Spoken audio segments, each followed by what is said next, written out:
বাংলাদেশের সংবিধান রচনার বহু আগে 1971-এর 10ই এপ্রিল বাংলাদেশের স্বাধীনতার যে ঘোষণাপত্র দেওয়া হয়েছিল, সেখানে বাংলাদেশের মূল আদর্শ হবে গণতন্ত্র, ধর্মনিরপেক্ষতা, সমাজতন্ত্র ও জাতীয়তাবাদী। এই কথাগুলো লেখা ছিল ছিল না।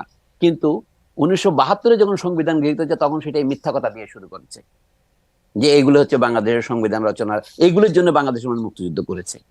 না, মুক্তিযুদ্ধের আগের কোন দলিলে, আওয়ামী লীগের 6 দফায়, ছাত্র সংগ্রাম পরিষদের 11 দফায় এগুলো কোনো উল্লেখ ছিল না। শুধু উল্লেখ ছিল বৃহৎ শিল্প পাট প্রভৃতি জাতীয়করণ করা হবে।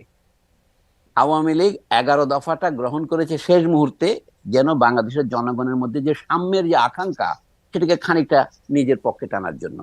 এবং 1972-এর সংবিধানের যে প্রধান ত্রুটি, সেটা হচ্ছে সে মিথ্যা প্রিয়াম্বল দিয়ে সে শুরু করেছে।